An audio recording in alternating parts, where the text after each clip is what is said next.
তোর দে পলা পলা এই পলা সহিল লাগা আমার তো আরে আমার বাচ্চা খালি দেখা বস আমি নিরপরাধ বিয়ে খাইতেছি আমার কোনো দোষ নাই আমার নাম কি? আমার নাম বাদশা আমার বাবার নাম সুলতান আমার নাম মমতাজ তোর এত কিছু জিজ্ঞেস করছি কি নাম করলি? বাদশা বাদশা রাজা তো সিসকা চলে না। আমি তোর না পাত্র তোর কি হয়? আমার বন্ধু আমার লেফটেকালের বন্ধু অনেক লেফটেকালের বন্ধু আমার খুব ক্লোজ তাহলে তো ঠিকই আছে, বাটপারের বন্ধু চো।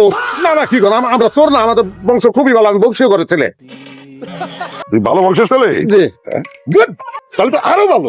থ্যাংক ইউ আজকে এক্ষুনি আমার বোনের লগে তোর বিয়া। হইলে এগুলি কি কইতাছেন আমি কিভাবে মনে করেন খাবার আমি কেমনে করবো বাবা বৌনিয়া বাড়ি যাবি না কল্লা ছাড়া বাড়ি যাবি? বৌনিয়া টয়লেটে যাবো আমার টয়লেট দেখে দাও কি করছিস তুই? বৌনিয়া টয়লেটে যাবি মানে? না না আমি একলা টয়লেটে যাবো টয়লেটটা দেখাতে টয়লেট থেকে বাইরে বলবো আমি বাড়ি যাবো বেশি চাপছে? যা ওই লগে নিয়ে যা। আমি বান্দা বান্ধব মানে? আমার বন্ধু বান্ধব প্রোগ্রাম করে এই যে ভাই ওই খোল বান্ধব খোল। বান্দা জলদি খুলেন ভাই জরুরি জিনিসটা বোঝার চেষ্টা করেন আর সিরা হলো যা যা যা সাথে যা ল্যাট্রিনের আর সময় পেল না। বাদশা ভাই আপনার সাথে উনি কে? আমার খালতো ভাই শাড়ি পিন একটা মাইয়া দেখে বুঝছ না বিয়া করছে আমি আমার বউ তুমি বিয়ে করছো?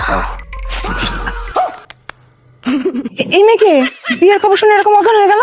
মির্কি বেড়াম ছেলে অজ্ঞান হয়ে গেছে আম্মা বিয়া করে লাগছি আম্মা কই বাজারের একটা ধরো এই, কই যাচ্ছ তুমি? তুমি তো কইছো তুমি গতকালকে কইছো যে আমার যত টেনশন সব ভাগাভাগি করে নিবা আমার জীবনের সবচেয়ে বড় টেনশন না হনাইতা আম্মা তুমি মিলে ভাগাভাগি করো আমি একটু টয়লেট থেকে আসছি আম্মা সামনের স্যান্ডেল আছে? সামনের স্যান্ডেল থাকলে কিন্তু জ্ঞানটা ফিরান যাইতো। নুপুরে গিয়েছে আবার ফিট খাইছে এটা কেডা? তোমার পোলায় ওরে বিয়া করছে। আমি খুলে বলতেছি মানে হয়েছে কি আপনার ছেলের বন্ধুর সাথে মূলত আমার বিয়ে হওয়ার কথা ছিল গতকাল রাত্রে আপনার ছেলে গেছিল বন্ধুর সাথে বিয়ে খাইতে ওইখানে আমার গার্ডিয়ানের সাথে আপনার ছেলের বন্ধু গার্ডিয়ানের মারপিট লেগে যায় ওই মারপিটে ধাওয়া পাল্টা ধাওয়ায় সবাই দৌড়ায় পালায় কিন্তু আপনার ছেলের তো পেটের সমস্যা সে বেশি দূর দৌড়ায় পালাইতে পারে না আমাদের পক্ষের লোকজন তারে ধরে ফেলায় পরে ওই জোর করে আমার সাথে বিয়ে পড়ায় দেয়। তোমার বাপে কি করে? আমার আব্বা নাই একটা ভাই আছে। ভাই করে কি? জি ডাকাতি করে কয়েকবার জেলে গেছে এবার জেল থেকে এসে চাইছিল আমার বিয়েটা সম্পন্ন করবে ওই আপনার ছেলের বন্ধুর সাথে তো হইলো না হয়ে গেছে আসলে তার সাথে। আম্মা আমার ঘরটা একটু দেখা দেন আপনার ছেলের অবস্থা কিন্তু বেশি সুবিধার না ওই আসার পথে বেশ কয়েকবার নাইমা ওয়াশরুমে লেগেছে। রাহাত বংশের মাইয়া তুমি? সিনা আমার বংশ ডাকাতেন না আমার আব্বা ছিল কবিরাজ। বাচ্চা আছে না কইলে তুমি গেলা বাচ্চা থাকলে অন্তত এই রূপ কাজে লাগ আব্বাই কিন্তু অনেক বড় কবিরাজ ছিলেন ধন্বন্তরী বলতেন সবাই। আম্মা ঘরটা আমার একটা মাত্র বলা কাজের বসে বিয়ে হচ্ছে কাজের বসে বিয়া করে ফেলাইছেন কি করবেন? ফোলাও আমাগো ফোলার বউ আমাগো কাউরে তার ফলাই দেওয়া যাবে না। জি আম্মা অনেক ঠান্ডা মাথার মানুষ একদম সঠিক কথাটা বলছে। আম্মা পা ব্যথা হয়ে গেছে ঘরটা একটু আর রান্নাঘরটা একটু দেখা দেন ছেলেরে একটু চেলাপোচার পাতার ঝোল লাইন দেখাও আমার আশেপাশে পাওয়া যাবে তো না আম্মা?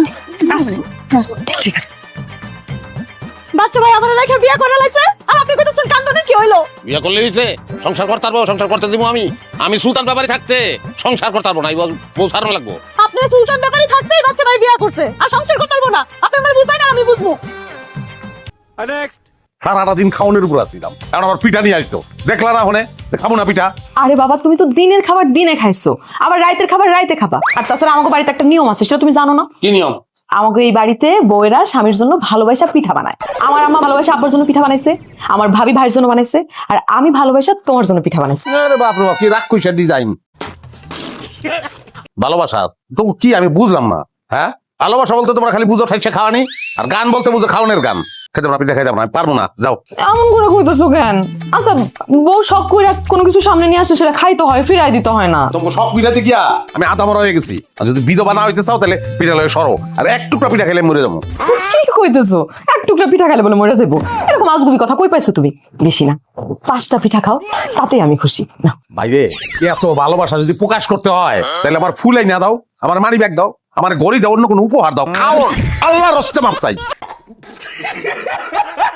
খাওন সামনে দিয়া না বমি হইতাছে। আচ্ছা ঠিক আছে তুমি খাও না তাহলে চলো বাইরে চলো বয়াতি বাইরে বসে গান গাইতেছে তোমার জন্য গান গাইতেছে বয়াতি। আমার গান দূর থেকে শুনতে খুব ভালো লাগে কাছ থেকে শুনতে ইচ্ছা করে না পিঠা লয়ে যাও আর পিঠা ওই বয়াতি যাও ওই জায়গায় কইতাছে মনটা আমার পিঠা খাইতে চায় খাওয়াও দাও। তুমি পিঠা খাইবা না? বেশি জোরাজুরি যদি করো এই রাইতে স্ট্রেট রাইতে চলে যাবো কিন্তু রাইতে চলে যাবো। এইরকম বেরোসি পুরুষ মানুষ আমি আমার জীবনেও দেখি নাই। মানে আমার কোনো কষ্টের মূল্য নাই তোমার কাছে কোনো 5টা না 3টা পিঠা খাও এখান থেকে। তার লাত্তিতে দিব না হন আল্লাহ রে, জলদি পেটটা খালি করে দাও আল্লাহ, বাতাসে। আপনার সঙ্গে কি আমার রসিকতা সম্পর্ক আছে? আপনার লোক আমি মিশা কথা কমু? বাবা এক মুঠা ভাত দলা পাকায় গিলা ফেলাও, টাকা চলে যাবো। হয় উষা তুই দে না, একটু ভাত দিয়ে দে না। লাগবো না, লাগবো না, আমি নিতেছি। এখন কি বোকাটা তো লড়তেছে না। মুসলমান যাও এক সিপি সরষা তেল নিয়ে আসো। সরষা তেল দিলেই গলাটাও পিছলে হইব, কাটা এক মুহূর্তে চলে যাবো। না না, যাইবো না, যাইবো না, আমি তো বুঝতেছি যাইবো না। আমি বললাম যে আমি মাছ খাবো না, আপনার জোর করে আবার মাছ খাওয়াইলেন। হয় হয় উতলা দৌড়ে যায়, ওই কবিরা চাষি ডেকে নিয়ে আয়। কবিরা চাষি গলা ঝাইরে দিলে কাটা চলে যাবো না। দৌড়ে যা। নানি তাড়াতাড়ি আমাকে বাড়িতে একটু চলো। ওই যে মাছ খাইতে গিয়ে আমার দুলা ভাইয়ের গলায় কাটা বিনছে, কারণ নামাইতে পারতাছি না। তাড়াতাড়ি চলো না। গলার কাটা সামান্য না রে নাতি, সামান্য না। চল তাড়াতাড়ি চল। বাচ্চা কই আমার গলায় কাটা রেখেছে, আর আব্বা আপনি এই জায়গায় বয়ে রয়েছেন। আমার বাপ বাচ্চা থাকলে বয়ে থাকতে পারতো, আপনার কোনো টেনশনে নেই এই জিনিসটা লইয়া। গলার কাটা আমার ব্যবস্থা করেন আব্বা। এই কবিরাজের কি হলো? বাবাজি একটু শান্ত হয়ে বসো, কবিরা চাষি এসে তোমার গলার কাটা নামাই দিব। শান্ত করে মারে, শান্ত কেমনে? গলায় কাটা লইয়া মানুষ শান্ত হইতে পারে? গলায় কোনোদিন কাটা বিন দেয় আপনি জানেন না? তুমি কিন্তু কইলাম এবার একটু বেশি নাটক করতেছো। নাটক আমি করতেছি, নাটক করতেছো তোমরা। হাতে একটা গলা দিয়ে বহাই রাখছো, আর 3জন চাই রয়েছে আমার দিকে, মানে আমি একটা বান্দর খেলা দেখতেছো। এত কথা না কইয়া কলাটা যে হাতে নিছো আরেকটা কামড় দাও না, গিলে দেখবা কাটা গেছে গা। বাবাজি আর একবার কামড় দাও। যাইবো হ্যাঁ বাবা। একটা কামড় তো বাবা, কামড় দিলে। কামড় তো দিছি একবার, গেছে। আলহামদুলিল্লাহ। যায় নাই? কাটা তো যায় নাই, কলার ভিতরে বিচি আছিল, বিচি গিয়ে কাটার লোকে ঢুকছে। আরে এই কলায় তো বিচি থাকে না। কপাল খারাপ হইলে আব্বা সব কলার ভিতরে বিচি ঢুকে যায়। ওই যে কবিরা চাষি চলে আইছে। কিসে না তুমি তো হ্যাঁ আচ্ছা ভাই মাছের মাছের কাটা দি ওরে ও মাছের কাটা ওরে লোকের কাটা গেছে। তোমরা একটু ফাঁকে যাও তো, জামাইয়ের লগে আমি একটু একলা কথা কম। আমি থাকি, ফাঁকে যাও না তুই গেঞ্জি চেঞ্জ করে যা। এইদিকে সবাই। যেমন জানি কাটাটা বাইরে। চিন্তা করেন না জামাই, গলায় কি সত্যি সত্যি কাটা আছে? গলায় কোনোদিনই কাটা ছিল না।